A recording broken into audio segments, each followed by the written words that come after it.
This video is the complete story of one of the most insane embarks I've ever discovered in Dwarf Fortress. The location was remote and far to the northwest. Scattered around the plains of the cold tundra, titans lurk, giving the place the feeling of a FromSoft game. And combine that with a curse so deadly that no dwarf can survive it. But before we delve too deeply into the playthrough itself, let's talk about Dwarf Fortress for a second. Dwarf Fortress is a video game that is one of the original inspirations for RimWorld and Minecraft, and a game that has been in development for almost 20 years by Zach and Tarn Adams. The game has two primary modes, Fortress Mode and Adventure Mode. Fortress Mode, you play as a colony of dwarves trying to survive against the elements and brew as much alcohol as possible while, of course, delving deeply and greedily. While Adventure Mode is the solo RPG mode, allowing you to travel around the wilds as a solo individual adventurer, discovering the secrets that it may have hidden within it, and the generated histories and learning about the characters and civilizations. And with so much procedural generation going on, this can allow for anomalies. When I was generating the world that this particular video is going to be taking place in, I was using advanced world generation, the ability to tweak different settings within the generation itself. While it can cause some really cool rock formations, it can also cause some really strange occurrences. And we found a strange occurrence. Not only was it an extremely strange occurrence, but it was one that made the area almost unplayable. If you travel there in Adventure Mode, you immediately become a zombified husk, and if you settle there in Fortress Mode, the same thing occurs. But I thought that this would be a really fun place for a fortress, seeing as it would be almost impossible to grow the population, and anything that walks around above ground for any extended period of time loses their mind and becomes a zombified husk that is the equivalent of a goddamn Terminator. This is the story, or adventure, of Godly Tombs, a dwarven fortress that I spent over 50 hours building on stream. If you would like to see the entire VOD collection, you can actually find that here on my extras channel, but this is going to be much more condensed than that. Speaking of the world generation and the map itself, the more experienced Dwarf Fortress players out there might be wondering, but Blind, isn't this just a haunted biome with evil weather? Well, yes and no. So I'm going to explain why the location is so unique while we go through the process of embarking on it. The first thing I have to explain is good and evil biomes. Good biomes are places that are aligned with good and joyfulness. They have magical plants and creatures, and trees that can lay eggs for some reason. While these places are cheerful and brightly colored, they're not necessarily safe to live in. This particular location is a serene tundra, the lowest level of good biome, meaning it's aligned with good and happiness, and not particularly threatening. Now let's talk about evil biomes. Evil biomes can have weather effects that cause weird liquids to pour from the sky, clouds that can cause instant zombification, and weird oceans that make ominous noises, as well as places where the dead rise shortly after perishing. This particular location is two types of embarks stacked on top of each other. The first being a good biome, which is what the surface is, and what designates the animals that appear there, as well as an evil biome. This is a bug in the game. The earliest report I've seen of this particular bug is in 2015. It causes two biomes with their effects to be stacked on top of each other. If you would like to see a detailed description of this, I discuss it in depth in this video, but I'll just cut to the chase and give you the quick version. Simply put, the grass is aligned with the good biome, and the sky is not, meaning you do get the evil biome effects of instant zombification from rain, but there's no notification or warning of it, or way to even see it coming. The only real remnants of this is when creatures who have been infected move about the surface. You can see these streaks and lines that they create of this ooze that they secrete as they move about. Once rained on, they become hostile to everything around them and go on pathological murder sprees. The benefit is the only way they can actually spread the disease is by biting, meaning if they've lost all of their teeth, they cannot spread it. But because they are dwarves, who used to be my citizens, they can gain skills. So if they start wrestling with wild animals or other zombies, they become legendary at extremely high paces, making them an extraordinary threat in combat. The next thing that makes this place unique and exciting is the number of titans on the surface. Titans live next to shrines. These shrines can be discovered in Adventure Mode and then are revealed on the overworld map for the player. As you can see, there's quite a large number of them here. If you settle in the middle of them, you get that evil rain effect that I was just talking about. So in order to successfully embark here without instant death, we had to settle on the edge of the location with the Titans. The Titans themselves are randomly generated creatures, making them quite a threat to me, the player, as well as the fact that once they get rained on, they also become zombies. Same with, of course, the local flora and fauna. So get ready for zombie reindeer and a dwarf that's strangling a weasel for all eternity. I'm not joking, they did this for about 9 years. And so there you have it. You should be all briefed and ready to go now. Although there is one thing I forgot to mention. There's absolutely no metal ore on this map whatsoever, so all of the weapons and steel we can make is going to be coming with us in the wagon. If you also think that you're crazy enough to try this save file, you can find a Google Drive link as well as a Dwarf Fortress File Depot link to the save file itself, as well as a copy of the world before the Embark actually took place. And with that, we begin. The Fortress of Godly Tombs.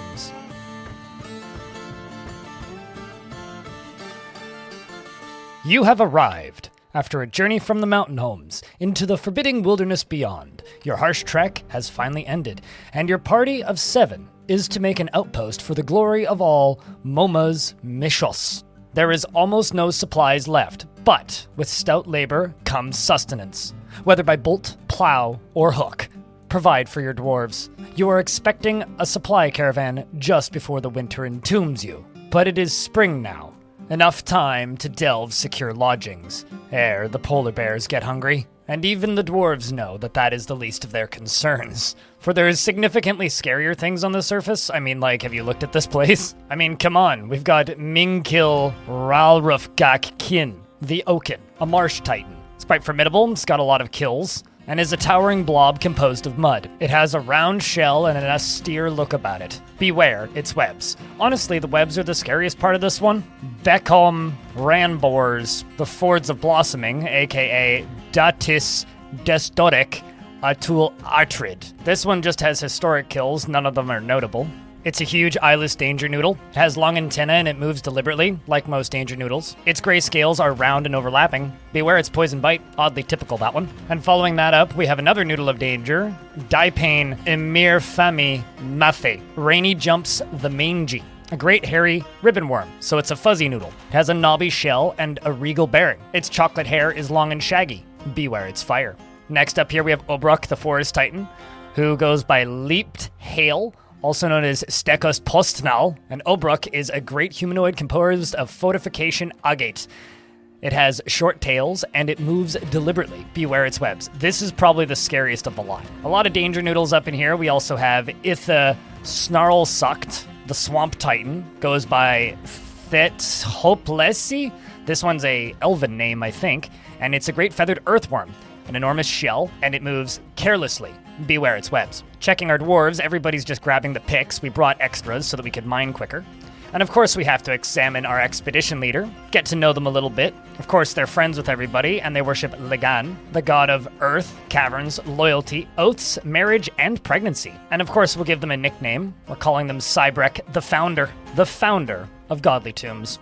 Well, chop to it, it's time to start digging. So what we're going to do is we're going to make a burrow to cover just the most important vital areas, and we're going to make it go down 2 Z levels so that we can start digging down immediately. Designate stairs as well as a digging zone and watch the dwarves get to work. I mean, they'll get to work once they all have their pickaxes and immediately start digging, move down a layer. Because I'm fully expecting us all to die immediately, I quickly throw in a food stockpile. Add on the next layer. We can turn this into an airlock. Fortunately, the dwarves are swift and begin digging. I add in a stoneworker's shop so that we can make hatch covers and queue up the job immediately. Come on, dwarves, work faster, please. Fighting is happening on the surface. Well, that's terrifying. Jumping over, it's one of the angry spaghettis. Meanwhile, this zombie stoat seems to be playing Snake with itself, and the Titan appears to just be dueling with the smoke zombie reindeer. Back over at base camp, things appear to be getting put away at a decent clip, and let's see if that hatch cover's done yet. Nope. Goddamn, what's taking them so long? And just in the nick of time, it appears that our hatch cover's finally done. I create a meeting zone underground. It definitely seems like it was done just in the nick of time, because right as it got installed, a zombie stoat was taking a beeline directly towards the fort.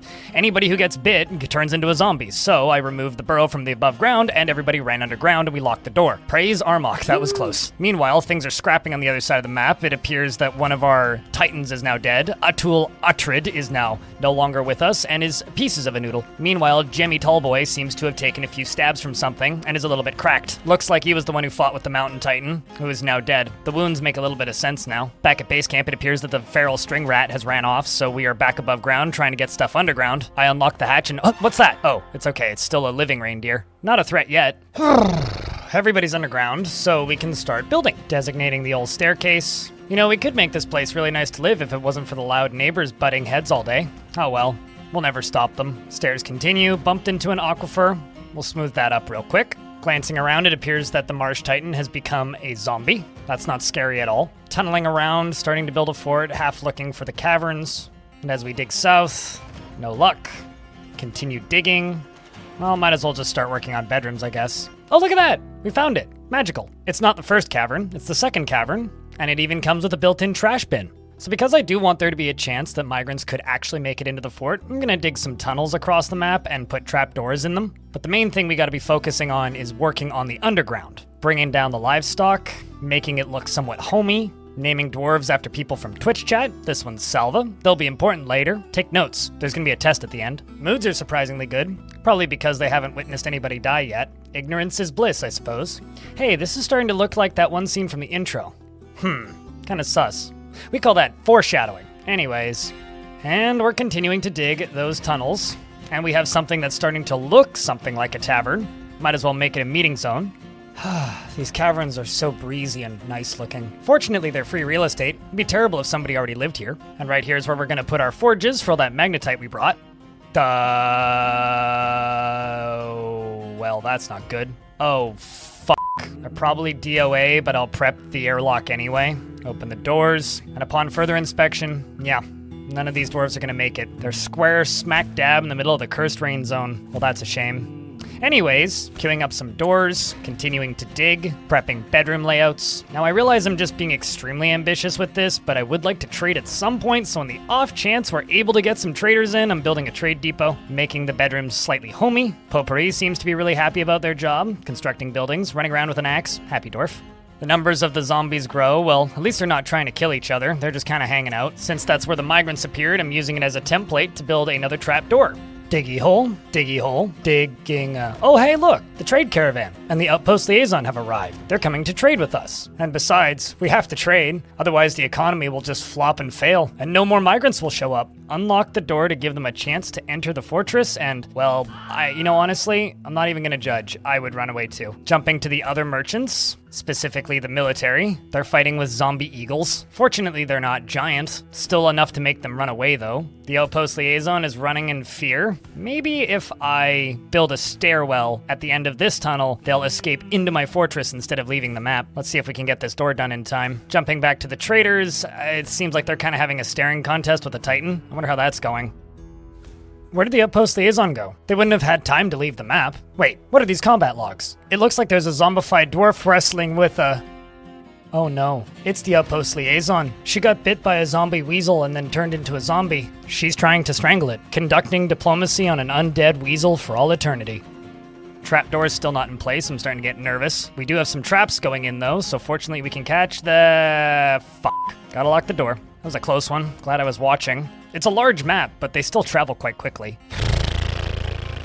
Now, of all times, jumping over to them, they've landed somewhere that's safe-ish, aside from the giant spaghetti noodle in the corner. I'm gonna unlock the floor hatch and give them a chance of survival. Airlock is prepped. Zombies are stationary. The dwarf here seems to be picking up equipment. It's probably something that the traders dropped. Placing a meeting zone down in the entry tunnel so that they're attracted to it. And let's see if they make it. All right, dwarf, just keep walking. Just keep walking. Keep walking to the right, directly to the right. Watch out for the puddle. Yeah, it's okay. Go around the and the other. Do not step in the puddle. Okay, keep walking. Come on, Moldath. Come on, Moldath. Just keep walking. Yeah, now grab whatever you needed to grab. I don't know what it was. Come on, Moldath. Oh, hey, superior crafted item. I'm glad he's happy about something. Come on, Moldath. You can make it. I have faith. You can make it. Oh, phew. That thresher is not infected.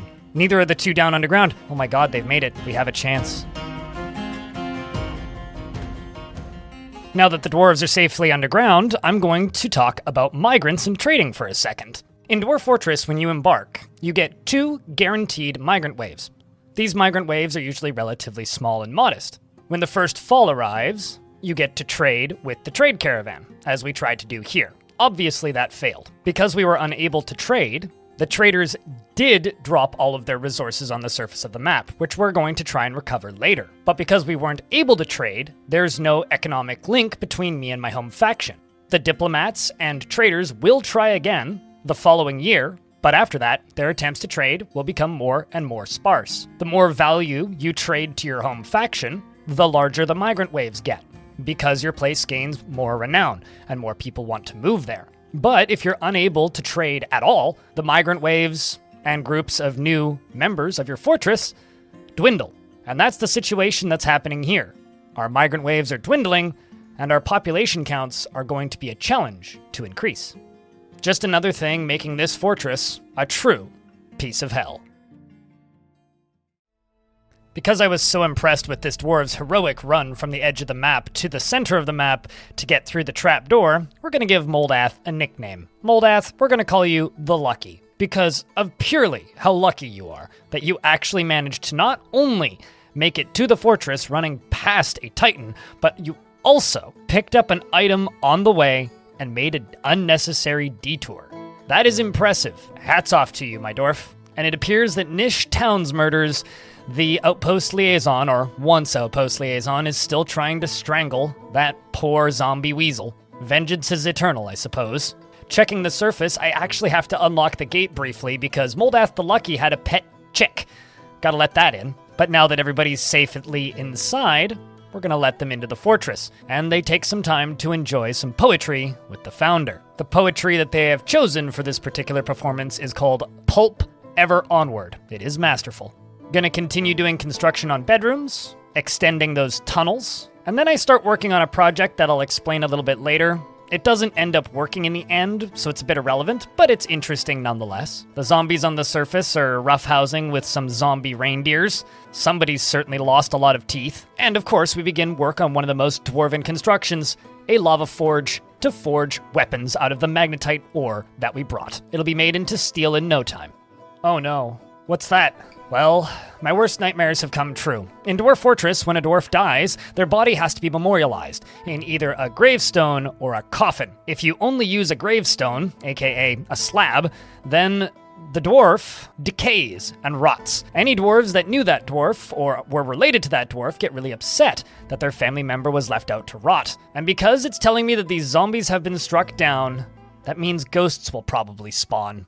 But no matter, we have to worry about making this place safe. It's starting to look like home with these crafts shops set up. We're also beginning to produce alcohol. And at the very least, the dwarves don't absolutely hate it here. At least, not yet anyways. We're making cheese from our yaks and pigs. And of course, cooking some quality meals for the dwarves. The forges are now up and running and getting started in almost full swing.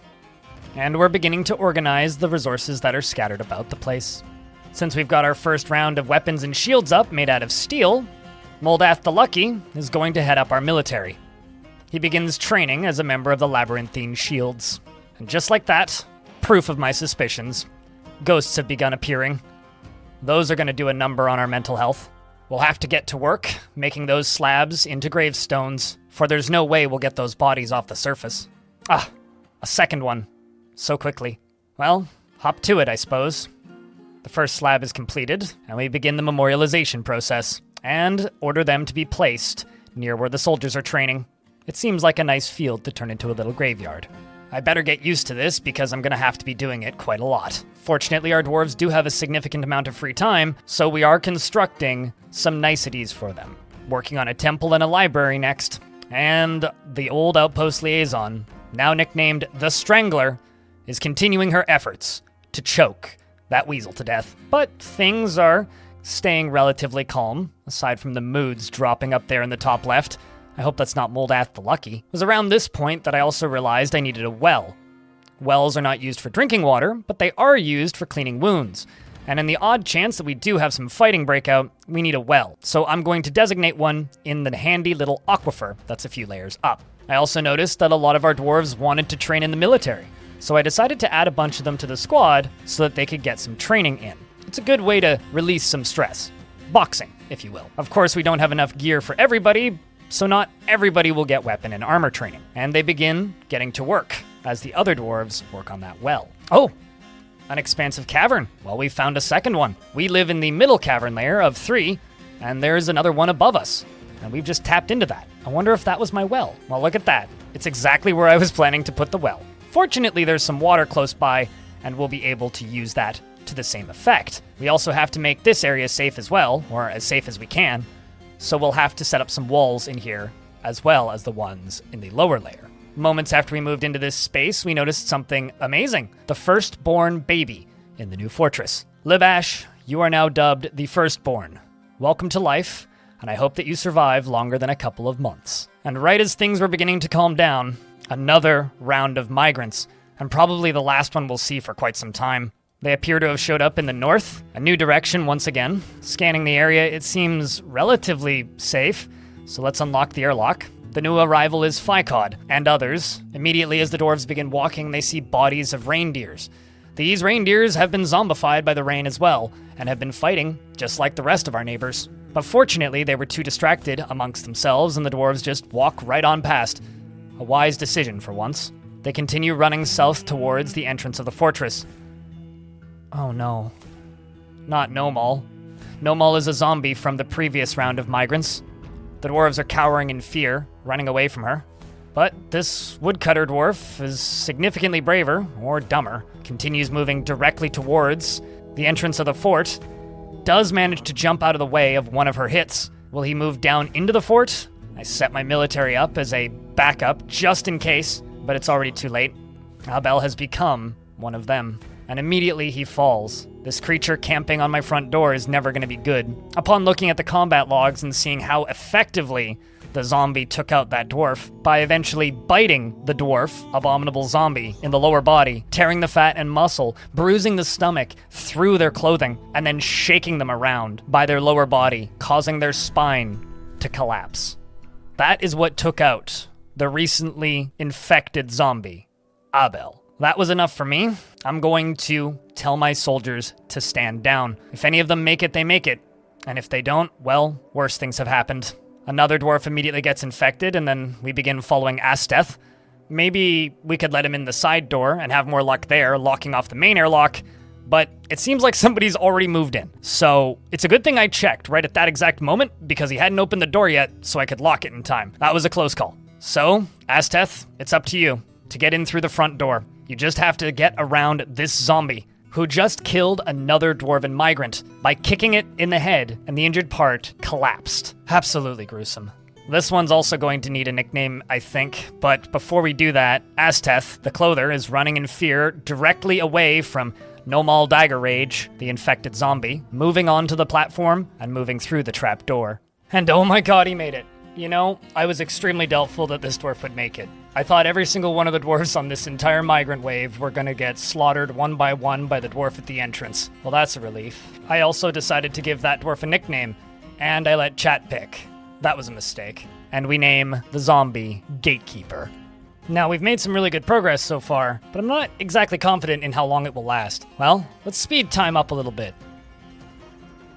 A couple months later, we found some mysterious fires in the top right of the map. I presume it was caused by one of the Titans. And the Strangler continued strangling. We're getting quite proud of her at this point. Moldath's chick grew up to be a full-grown hen, and we made her a statue of a rooster, along with her owner.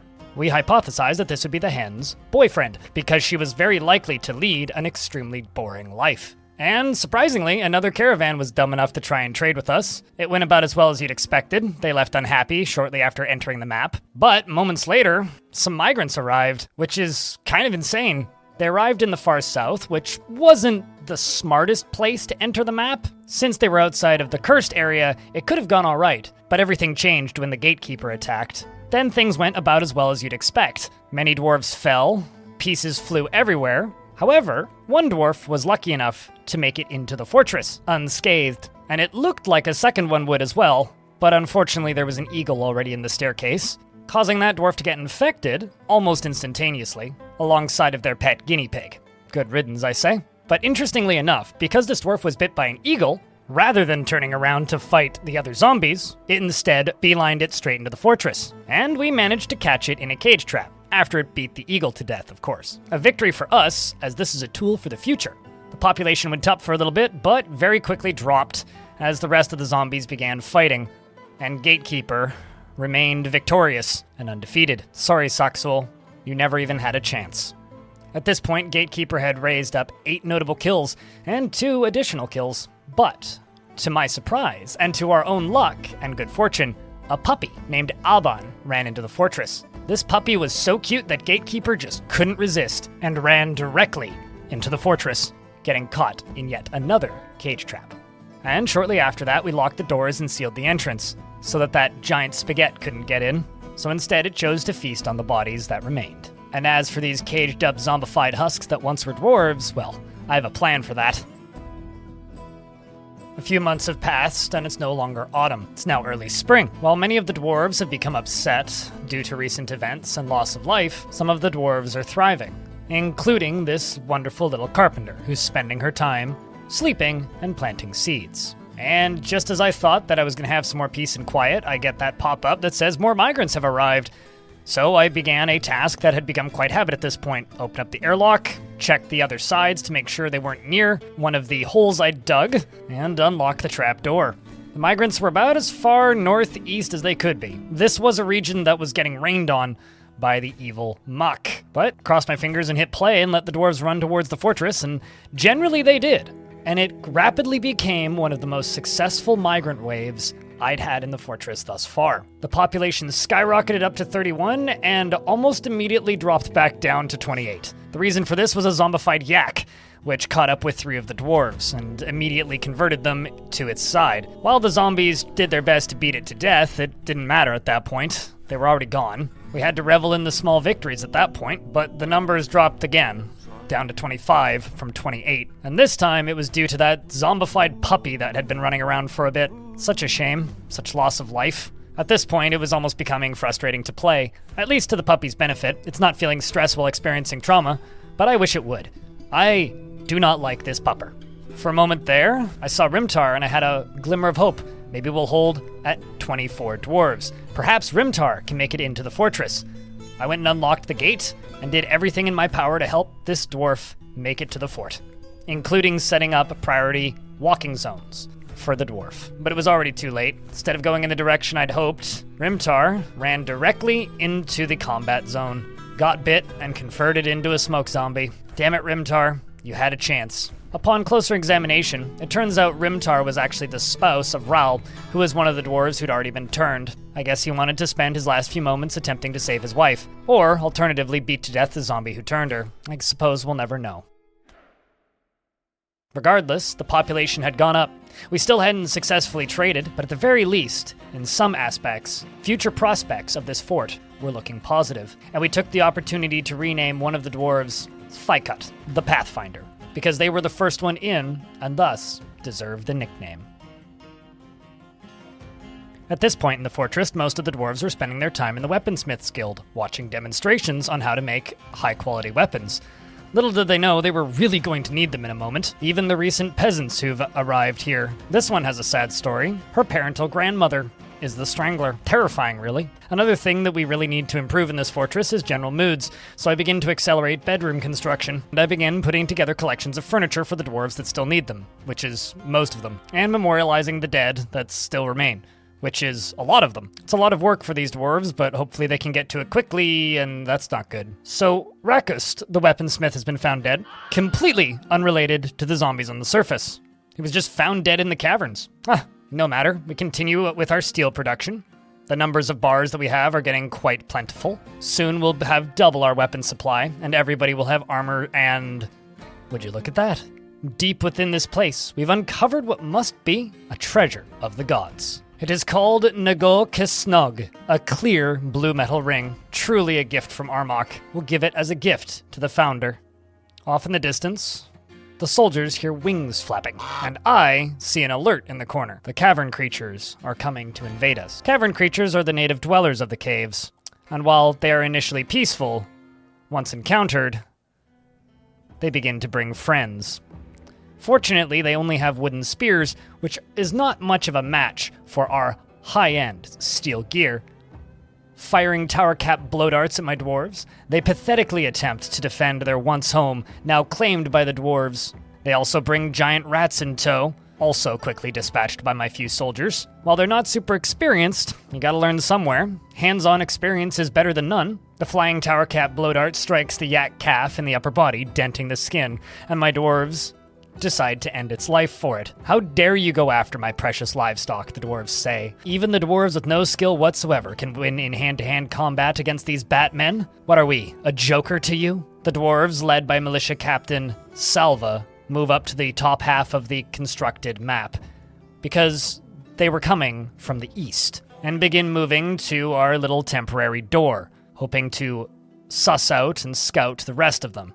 Maybe explore the caverns a little bit more. I presumed that they were coming from this section right here, so that's where I told the dwarves to head to, and they did, quite quickly. The problem with these flying cavern creatures is because they're flying, they can be quite difficult to get to come down sometimes. So it's up to you to depend on your dwarves' dodging ability and their shield and blocking ability. But we didn't find much, so I told them to head home, and just the second I did that, more cavern dwellers. Well, instead of encountering them in the caves, I opted to send the dwarves back to home base, for those batmen didn't appear to be moving when I glanced at them. Besides, we had other things we had to complete.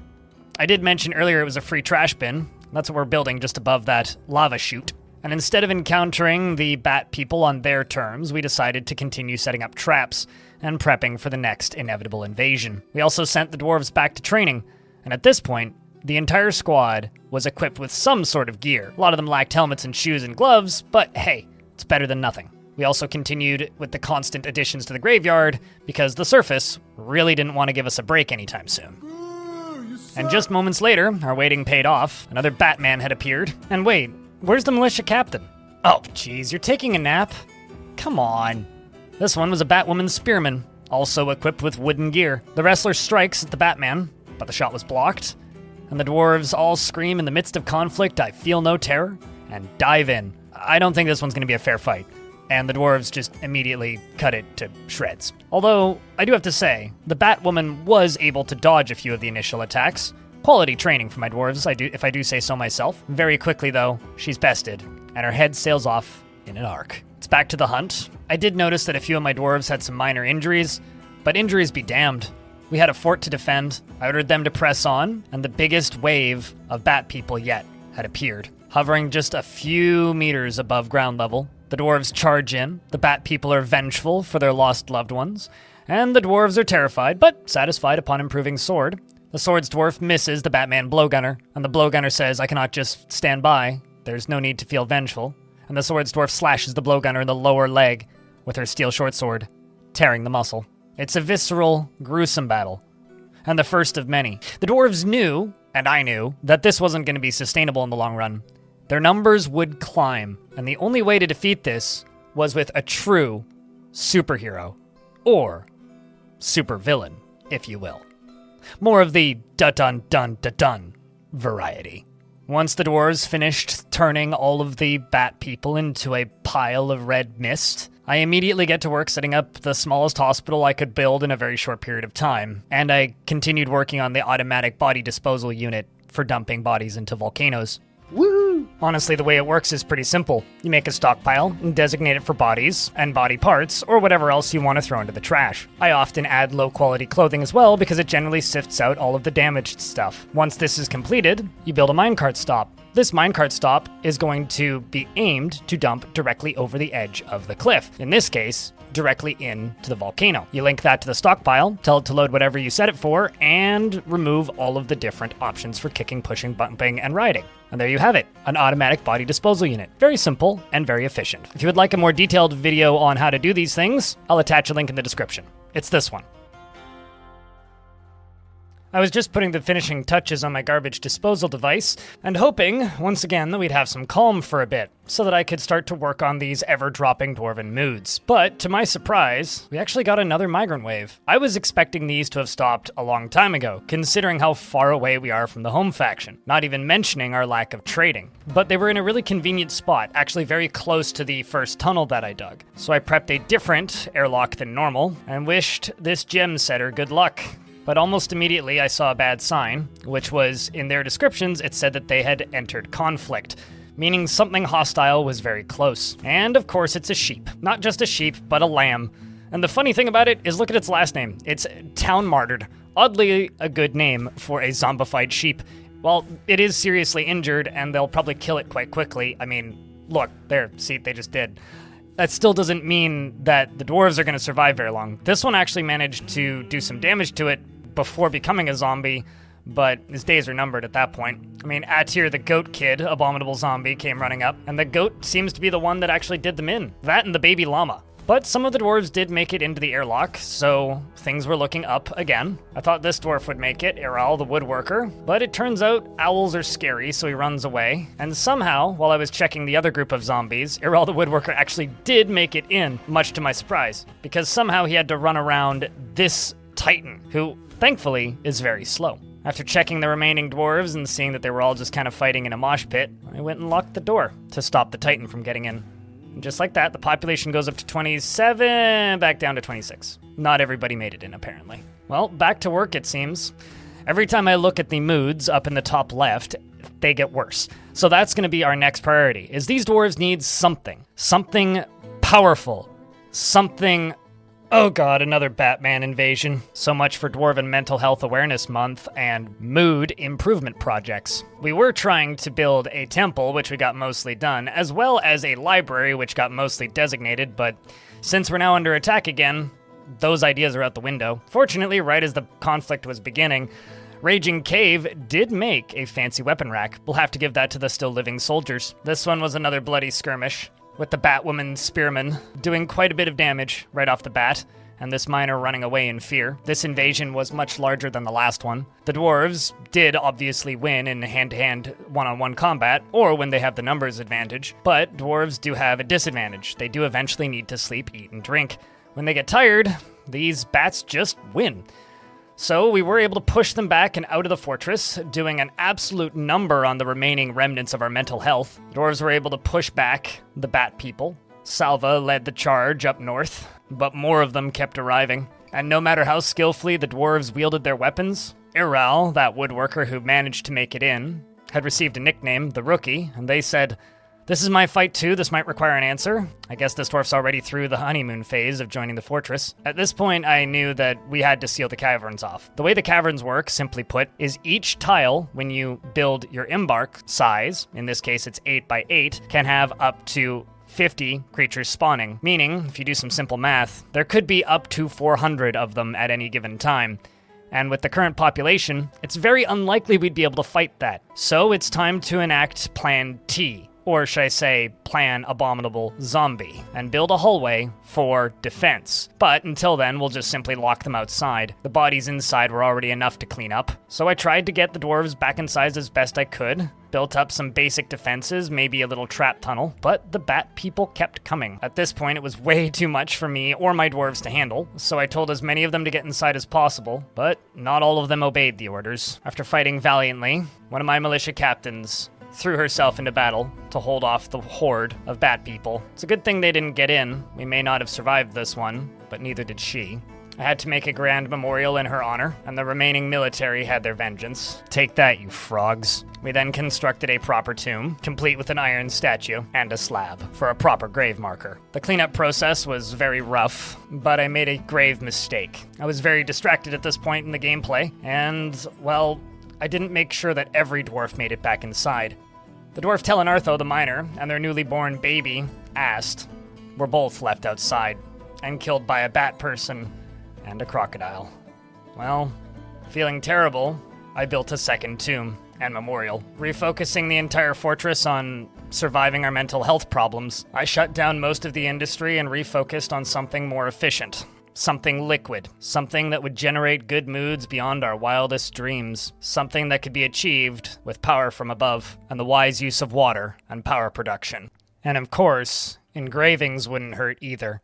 We built a mist generator, one of the most powerful forms of dwarven mind manipulation.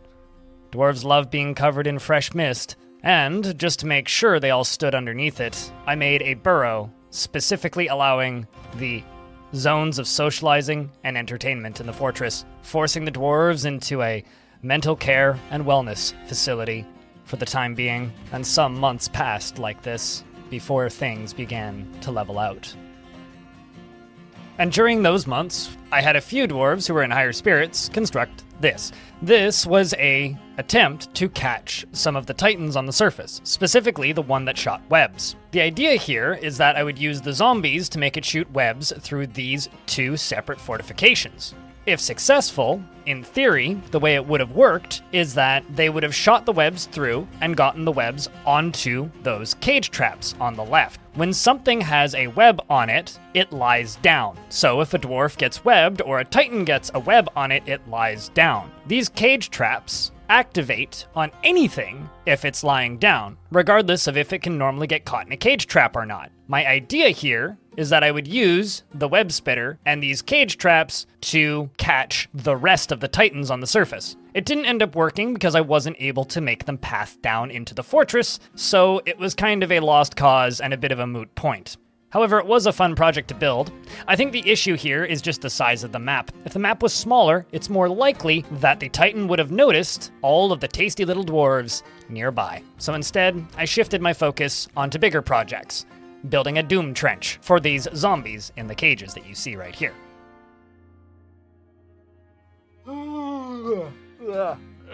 So, hi. I've been working on this video for 4 days now. Almost full 8-hour days. And you're probably about halfway through it now that you're seeing this. So I've got to say this. In order to make videos like this profitable, people on the internet like me need to seek out sponsorships. So, and now, a word from our... We don't have any sponsors, Blind. What? I said we don't have any sponsors, Blind. Oh, we never have. We hold integrity above money. Why did I ever make that decision? Because we value community and the freedom that we get from crowdfunding. Well, that seems like a bad idea. Well, if I can't support Yellow Gresh, ShareSpace isn't gonna give us money to make another website because I'm already hosting mine on Ghost. I guess all I can say is, hey, I have a blog. If you want to get previews about videos like this, because I don't take any sponsorships, jokes aside, you can find that over at my website. My website is blindirl.com, BLINDIRL.com. I send out a weekly newsletter with updates on the things that I'm working on, a monthly newsletter for people who pay at any tier with stats and updates on things behind the scenes, and occasional sporadic members-only posts, which include photos of my hobbies. If this is something that interests you, maybe check it out. Go over to my website, sign up for the newsletter, and maybe support me at a tier. If you don't want to do any of that stuff and you don't like checking your email, I also sell mugs. All those links are in the description. Back to the video. Cue the epic digging montage.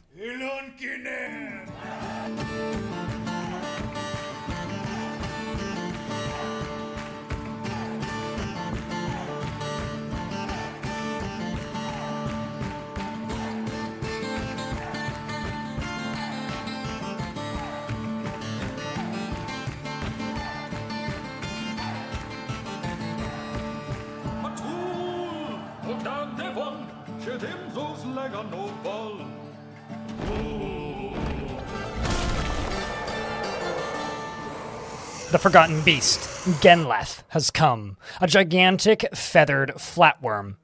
It has an enormous shell, and it is slavering. Its pale chestnut feathers are patchy. Beware, it's fire. Now, even though this beast couldn't get into the fortress, it was still a threat. We were working on those tunnels, as you see.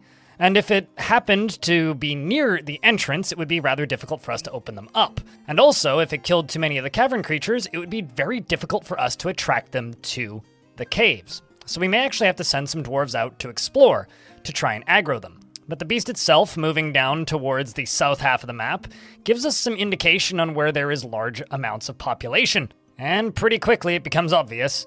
Hundreds of batmen began swarming out of the caves. Flames began erupting all over, and the creature, while it soon fell, took out dozens of them. A few weeks have passed, and we're taking the opportunity to follow Iral the Rookie, who is currently stating that, why harm yourself for anybody else's benefit? I guess he's pondering why he's in the military. Regardless, he's finishing up one of the last bridges for catching the bat people. The last thing we need to do is set up a drawbridge at the front door. I was going to just lock those doors, but somebody left their underwear in it. And just like that, the soldiers have arrived, ready to head out to aggro the remaining bat people. Their populations had dwindled after the Forgotten Beast attack. Wandering out into the caverns, we do see an elk, and that is an indicator that there's something else close by, so I tell them to head up that way. But on the way in, something else catches some of the dwarves' attention. A much larger band of bat people and their mounts of elk birds and cave crocodiles. Immediately, I tell the dwarves to retreat, but it was too late. The dwarves had already noticed the enemy. 2 dwarves ran into the fighting, Drakensoul and Moldath, the Lucky. Perhaps his luck is running out. It was a horde of winged mammals, flapping and screeching, as Moldath strikes at the bat person by scratching the bat woman blowgunner in the right hand, tearing the muscle through the bone. The force pulls the right wrist, tearing apart the muscle and bruising the bone, tearing ligaments in the thick of things. Gaining a martial trance would be the only chance for these dwarves to survive, allowing them to push through their exhaustion. It was a bloodbath, an absolute bloodbath. A 3rd dwarf did join in, much to my dismay.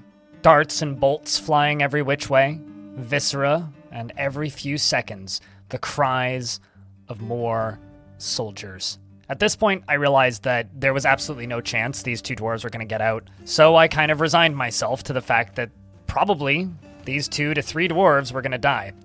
Just a robotic cow, Drakensoul, and Moldath, the Lucky. Drakensoul was the first to fall, stabbed repeatedly, bleeding and overexerted, lying on the floor unconscious. Moldath fought valiantly.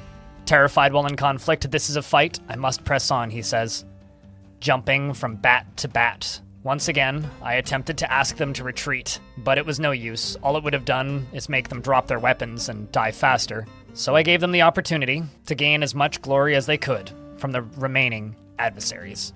The dwarves fought with the bats, tearing arm from limb, slicing skin from bone. But it is inevitable that exhaustion takes over. But even as their legs began to cave, they pressed on, fighting yet another line of enemies.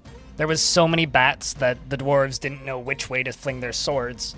And Moldath the Lucky and Just a Robotic Cow, the 2 remaining dwarves, pressed on, until finally, stressed, exhausted, winded, and pale, the final words from Moldath were uttered. "I've been wounded. That's very annoying." Shortly thereafter, Moldath fell, and only moments later, so did the swords dwarf who accompanied him. The hordes of bat people flapped, screeching, towards the fortress. The remaining military dwarves wanted their chance at glory, so we gave it to them, allowing them to duel with the bat people in the hallways of the Death Cavern. Of course, you wouldn't want to stay here for too long, but because of the limited line of sight, it's much easier to tell them to retreat in between the clusters of them. We let them have their glory, and glorious it was. When I was satisfied with the amount of fighting they'd had to take, I sent them back to training, and cleaned the caves. The cleansing fire would engulf them soon enough. There wasn't even a single piece remaining from the once glorious battle that took place, and we prepared the real weapon. In honor of the fallen dwarves, Iral the Rookie created an artifact, a black cap splint made from the local mushroom trees. He offered it to the fortress as a gift, and named it Lossis Agish. And as the smoke and viscera from the lava cleared, he released the real weapon, the first of 3 that had been prepared. Zas, the abominable smoke zombie, from the surface. She dashed forward and immediately began dueling with a cave crocodile who'd wandered in, interested in the pig that we'd left as bait. Now, because these zombies actually train up in real time, as you can see here, they're not always the strongest. You really need them to get to legendary. This one had her guts spilled before she had the opportunity to get any training in, and, well, that led to her not living super long. And in this case, actually making a poor dodging decision directly into a puddle of lava. But we had a more formidable defense waiting, who those of you who have been taking notes would remember as Gatekeeper. And because of past histories, Gatekeeper had already had plenty of time to train. The dwarves could hear the carnage through the walls, I'm sure, as the formidable creature that once stopped their friends from surviving and making it into the fortress wrestled each and every last one of them.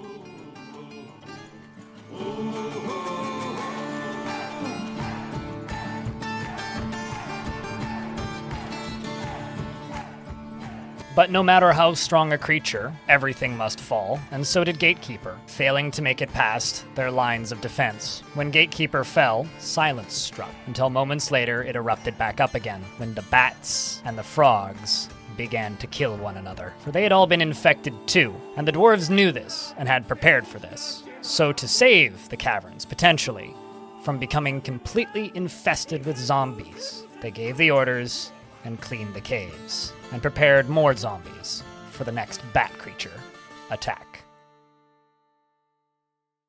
As things calmed down, the dwarves spent a good couple of weeks enjoying some free time, relaxing and chatting and getting to know one another. Recently there had been a wedding. The dwarf, with the name that I refuse to say out loud in this video, got married to the founder. It was quite a cute story, actually.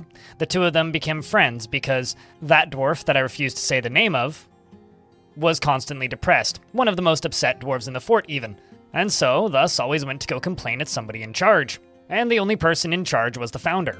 In fact, they became so attached that after getting married, it almost entirely sorted out his stress problems, because his dream was to start a family and spend time with family. And now he could do that whenever he was upset by yelling at somebody in charge. It's almost like it was a relationship built on top of mutual abuse. I think I will just try not to think about that one too much going forward. But as they spent time in the tavern, they began discussing the future of their fortress, where they could go from here, and how the fortress could continue to thrive. Several years had passed since the last time they had new arrivals in the fortress, and this meant that in order for the future to have any chance at survival, they would need a much more powerful weapon than even the zombies they'd been training. So they decided to do something drastic. They'd heard tell of treasures deep down below, and even through the opaque lava, they could see the sheen of gems down below. So they decided to continue fortifying the walls and begin to dig. Aside from the decisions I was making on behalf of the dwarves while playing, many things had stayed the same around this place. The neighbors were still fighting above ground. The dwarves were still periodically getting upset and having to be forced to train in the tavern. I mean, come on, where else? Dwarves were decorating items with yak bone, mostly out of boredom, and the occasional bat person would fly by, and the dwarves would send in yet another zombie to go punch a crocodile and die. This one's name was extremely ironic, if you think about it, but not long after, something truly miraculous happened.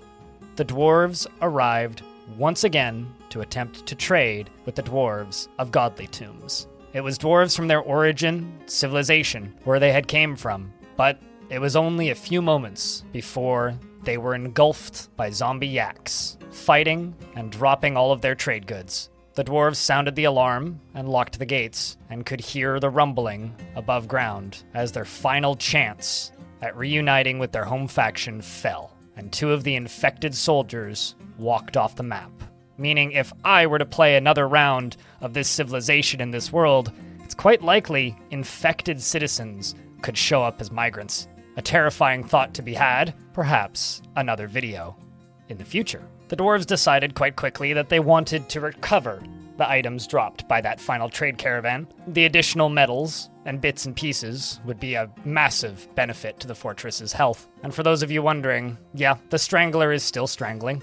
As above and so below, while the dwarves were digging out space to recover the lost traders' and merchants' goods, the dwarves began digging down, just above where they'd seen the shiny gems. It was a slow process, but with stout labor comes progress, and the dwarves would slowly move downward. All the while, the manager, their beloved Elfie, a dwarf who'd been in the fortress as part of the starting 7, began to make her artifact, as she'd been possessed by unknown forces. Walking back and forth, she collected many different items, including gems and rocks and logs. After collecting everything she needed, she began muttering something almost impossible to understand. And the dwarves above continued working on their recovery project. And just then, Elfie, the manager, had completed her heirloom, Leka Lashjon, a shale coffer, and she claimed it as her godly possession. And the description read, "This is a shale coffer. All crafts dwarfship is of the highest quality. It is encrusted with round, brilliant cut gray chalice stonies, and encircled with bands of rectangular shale cabochons and black cap. This object menaces with spikes of gray chalice stony. On the item is an image of dwarves in shale. The dwarves are laboring. The artwork relates to the foundation of Godly Tombs by the fetid cradle of the crypt of beaches in the early spring of 356. On the item is an image of a decahedral decahedron in pig iron. On the item is an image of a marquee cut gem in pig bone, and an image of a diamond in pyrite.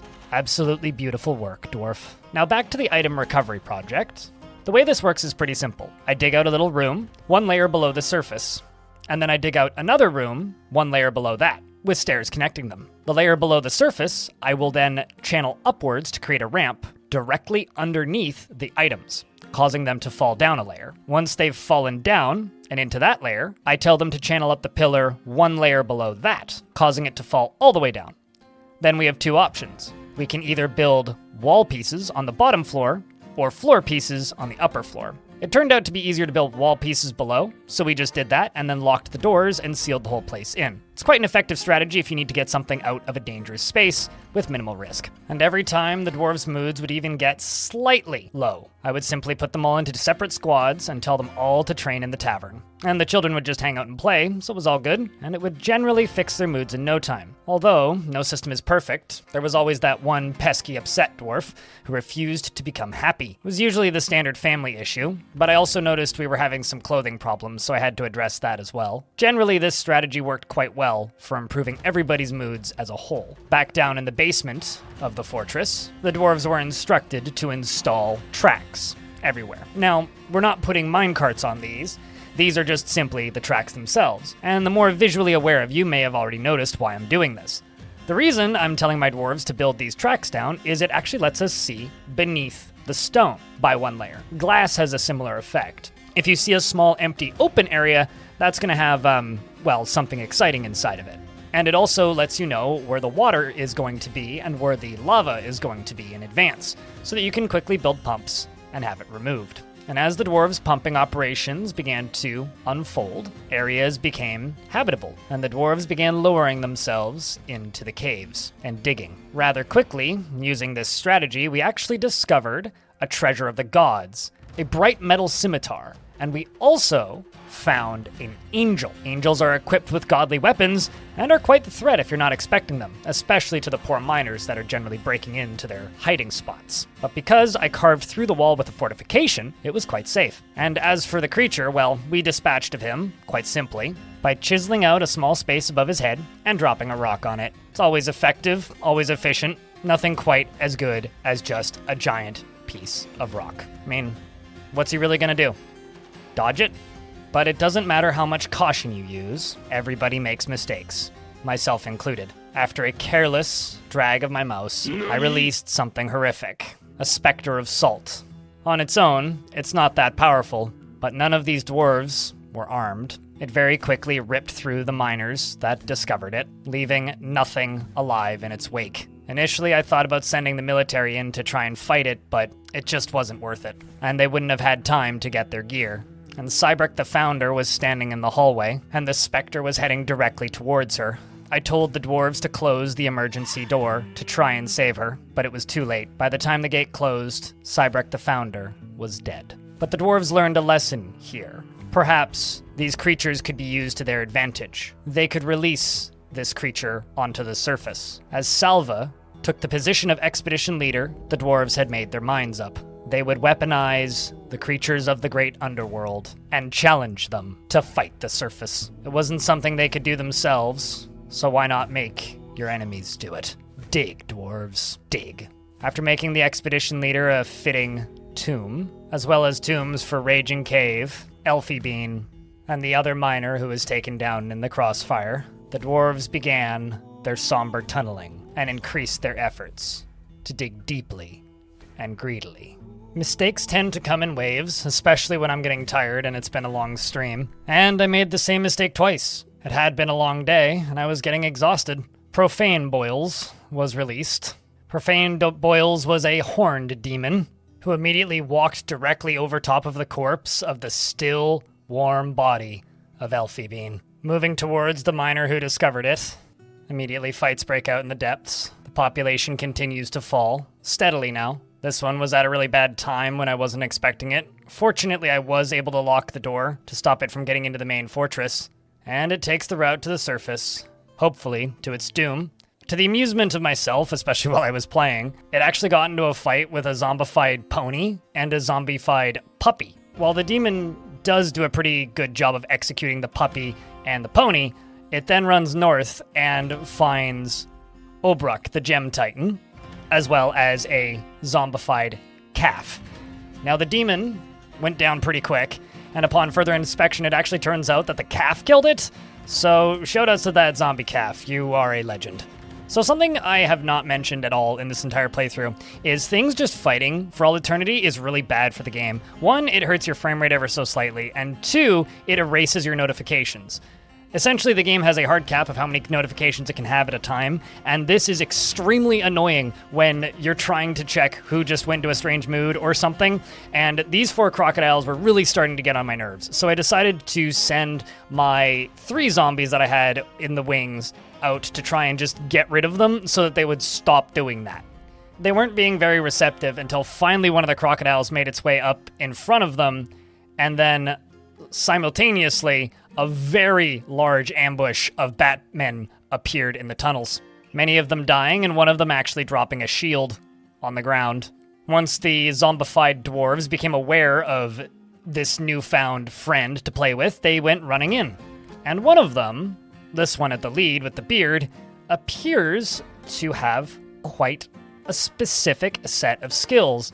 Skills that he must have learned over a very long career. Skills that makes him extremely useful to people like me. This dwarf was legendary in almost every combat skill.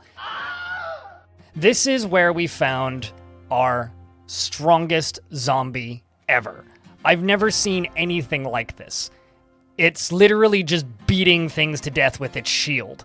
Sitting on its legendary skills, it's kind of obvious as to why it's so effective, and eventually it cleans up every single living thing remaining in the tunnel. Once he did that, and after we finished laughing at the bits and pieces of stuff flying everywhere, because there's something about that that's just supreme comedy, we went back and checked on the other dwarves, and it appears Etur here, this dwarf, is very interested in just dueling with this crocodile. Also, we checked and he has no hands, so he was just kind of like beating him with stubs pretty ineffectively. Not interesting at all in comparison to the other dwarf. The other dwarf had a pretty good last name though, Blockade Clobbered, which is how he would eventually obtain his nickname, The Blockade. Sazir the Blockade. And as things began to calm down, we check in with Asteth, who is surviving after his wife died, and we go back down to the caves and begin working on some demolition digging, or a hammer of Armok, if you will. This is where you cave in a layer to expose the layer beneath, and we would make quite the use of this. While it did release some angels, as well as other creatures, the cave-in itself was enough to kill them all on impact. So it was just simply a matter of cleaning up the mess. And over in the corner of the map, a forgotten beast. Ulash has arrived. A towering skinless petrosaur. It has a knobby trunk and a gaunt appearance. Beware its poison vapors. This had me absolutely excited. I was very hopeful that it would fly directly towards that zombie and we could see a FromSoft style Dark Souls battle. And you know what? We were just lucky enough that we did. It did shoot out vapors, and the vapors caused the zombie to bleed. However, bleeding doesn't affect a zombie. And if you look at this combat log, it's just the Blockade beating the crap out of it with his wooden shield, and eventually besting it. Shoutouts to the Blockade, who has almost nothing left. After examining him, we found out that he only had one hand, his left hand, which is the one that was holding the shield. The other one was a stub, no teeth, and 1 foot. Even though he'd lost the ability to stand, he was an absolute monster. As time went on, he continued to clear the caverns for us, fighting with stealth creatures that we couldn't even see. As time passed, eventually we went and checked his kill count. And the Blockade had racked up a staggering 128 kills, with an additional notable kill of a forgotten beast. He'd also taken the opportunity to name his shield, and I wasn't aware that zombies could even do that. Adgek Kokoth, he named it. Thathil Mulash, a legendary weapon for a legendary creature. Since the blockade was a safe distance away, we decided to take the opportunity to drain out the death tunnel, just to rid it of the remaining framerate destroying crocodiles. And of course continued on with our crafts, with the valuable gems that we'd found in the depths of the basement. There was many close calls, especially this one, where Salva, the expedition leader, almost caught fire running away from a wall of lava. And for those of you who are still wondering about Moldath the Lucky's chicken, well, that hen is still growing and has reached the age of 10 years old. And to anybody wondering about the happy carpenter from before, they're still genuinely one of the happiest carpenters in the fort. At this moment, the dwarf is actually heading down to the basement to go dump some buckets of water on some gems that caught fire. Turns out when diamonds are hit by lava, they can ignite, and they can burn for literal years. And in-game, in Dwarf Fortress, they burn for about a year. And that is a long time to just have smoke everywhere. It's quite the annoyance, and personally one of the most annoying mechanics in the game, especially when trying to achieve a goal like this. Well, no matter, buckets will eventually solve the issue. And even though things in the fortress are relatively calm at this point, every so often, a bat arrives. And when that happens, it's time to check on the blockade, because who knows what he's been up to in the time that I haven't been looking. After killing the singular bat that arrived, we fill in the holes in the wall so that that can't happen again, and take the opportunity to check on the blockade. Seeing the screams of Batman is a little odd, but honestly, I'm not even surprised. He's fighting an entire army, all by himself. You know what? I'm not even going to talk over this bit. I'm just going to crank the tunes and let you listen. Just realize that this dwarf is literally beating them to death with his shield.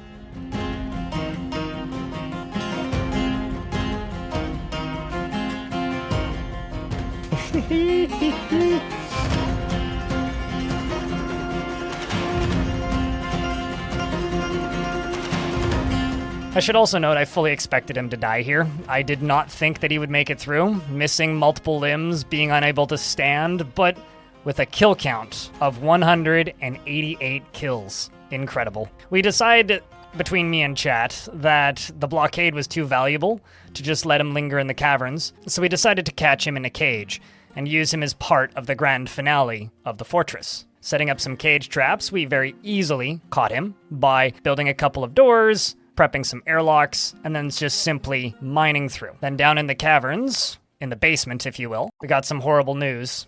Indiridius had become the expedition leader of the Fetid Cradle. What had happened to Salva? Oh no. While he was mining around the edges of the adamantine wall, he tripped into a magma vein. He was able to climb out, but it wasn't enough. The dwarf was long dead. Rest in peace, Salva. You were a great expedition leader for the period that we had you. Fortunately, you left your underwear. I'm sure somebody will use that. We wasted no time making a memorial.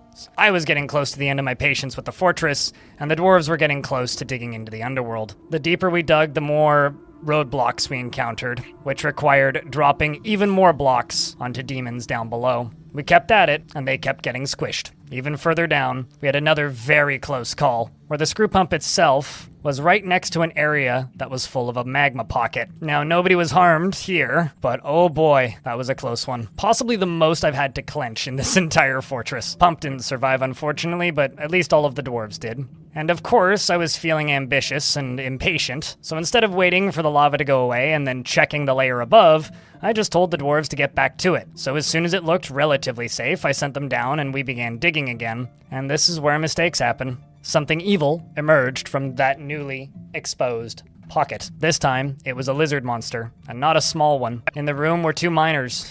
The creature ran directly towards them. I told the soldiers to attack them, but they were far too far away. The dwarves missed, which is the first mistake. The lizard monster was large and threatening, taking kicks and punting at them. The sheriff was bleeding, heavily. Indiridius was bleeding. The dwarves probably wouldn't stand a chance here. That was my assumption anyway. So I did the most logical thing that any good fortress overseer would do. I accepted my losses. We decided to end the fort. That was where this adventure was going to end. We were deep enough, I hoped. So after it executed the three dwarves, and the last expedition leader of the fortress, their head collapsed in the jaws of the creature, and the firstborn child of the fortress fell. The gates wouldn't close fast enough. The child was shredded, but the lizard wasn't done. But I was lucky enough to lock the doors. The Pathfinder became the expedition leader of the Fetid Cradle, a job nobody ever wants to have appointed to them, and the creature made its way to the surface. The Marsh Titan, Abominable Smoke Zombie, made its way over to it, turning the demon into a pile of ash. And it was at that point the order was sent. Pull the lever, release the creatures. The blockade was ready, I was ready, and the dwarves were ready, and the child did the honors and flipped the switch. It was then that we discovered an eerie cavern. The air above the dark stone floor was alive with vortices of purple light and dark, boiling clouds. Seemingly bottomless glowing pits mark the surface. And now I'm gonna break kind of the character I've been rolling with for the past little bit and say, and this is why you use a Hammer of Armok when you're gonna drop stuff into hell. By that I mean just a giant platform that you collapse, because when it goes off, this happens. It explodes, and all of the demons of the underworld fly to pieces. But before you see that monstrosity happen in real time, let's look at a couple of them. Right off the bat, in the randomly generated demon pile, we have a very large hornbill. It has a twisted jointing trunk and it appears to be emaciated. That is a shadow haunt. The Spectres of Salt are a very large quadruped composed of salt with wings, and they undulate rhythmically. Next up, we have a white monster, a towering quadruped composed of salt. It has large mandibles, and it appears to be emaciated. Following that, we have an eyeless devil, a very large eyeless mite. It has lacy wings, and it squirms and fidgets. Its burnt sienna exoskeleton is waxy, beware its noxious secretions. And following that, the Banshee of Shadow, a very large blob composed of ash with wings, also appears to be emaciated. The Soot Brute, which is my favorite name of all of these, is a great earthworm composed of ash, has wings and a bloated body. Because of their relatively delicate structure, the Hammer of Armok works wonders on them, causing a large majority of the demons to simply explode on impact, pieces flying everywhere. It was a glorious sight to see. But glory aside, we'd still breached the underworld, but we did the thing that was most logical. We released the blockade. Equipped with his ugly face only a mother could love and his shield, the blockade stared directly at the creature that was walking towards it. Some of the beasts just simply walked on past, but the Black Devil went into combat with the blockade. He fought and almost immediately killed it. The eyeless devil was no more. The blockade began to wonder if it was fate that had put him here, if he was destined to go to the place deep down below. Many of the creatures would just wander on past up towards the surface, but one of them got the scent. Accepting the challenge, the blockade moved towards the horse fiend, a great feathered horse with wings, and it belched and croaked. The blockade began the battle by punching it in the teeth with its left hand, and the attack glanced away. But the force pulled the head, and the horse fiend misses the zombie, and this would become a theme going forward.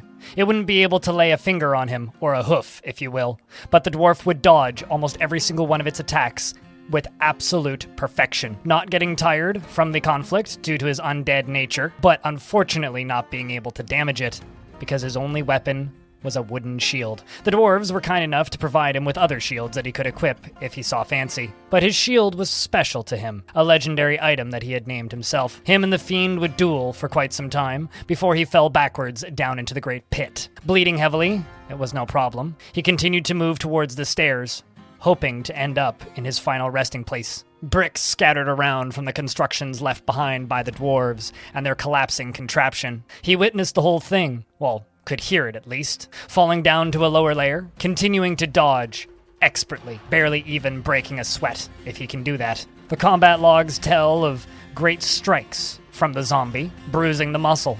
At this point, that was all he could do, was bruise. Couldn't do any permanent damage, just simply bruise. The same was shown on the body of the horse fiend itself. The blockade continued to fight, absolutely covered in its toxic secretions. Moving towards the hole, down to his final resting place, he fell, landing in a pool of lava and shaking it off as if it was nothing. But it turns out, if you just airdrop into a place like this, all of the locals get feisty. Creatures and demons from all walks of life appeared out of nowhere. None of them could hit him until it was just plain old too much. Dodging backwards, the blockade couldn't even walk. How he's dodging, I don't know. I like to imagine he's doing the worm. And on the ground, in the depths of hell, the blockade finally fell. A legend in his own right, undead or not. A cursed creature that deserves the memory and the legend of the greatest warrior and the great defender of godly tombs.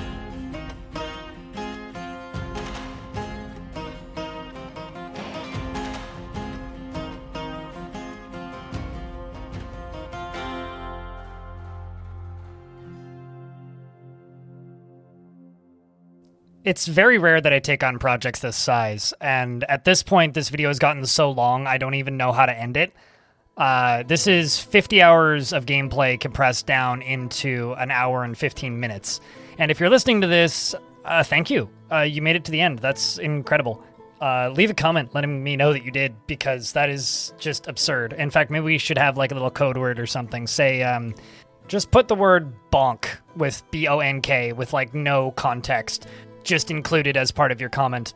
Now, the next thing is, this is the longest period of time I've ever gone without uploading a video to YouTube. I've uploaded shorts, sure, but I haven't uploaded an actual video. And so I hope this video does well. I've been kind of hyping it up in my head all week. But at the end of the day, if you like this video, just leave a like on it and leave a comment with the word bonk in it. And if you want to support content like this and these types of videos, check out my blog, which I did say in the middle. And I just want to say a real quick shout outs to the fine folks over in my secret Discord channel that give me feedback on projects that I'm working on, such as this one. They also helped with the thumbnail, so shoutouts to Suited for that. I also want to say thank you to Goblin King for actually drawing the cursed logo that you see, as well as the Godly Tombs map image. And yeah, I don't know what the cadence for this YouTube channel is going to be going forward, but if this does well, maybe more of these. What kind of things would you like to see? Let me know down in the comments section. I'd love to hear it. I'm going to go make like 30 shorts out of this now. And maybe go to bed. See ya!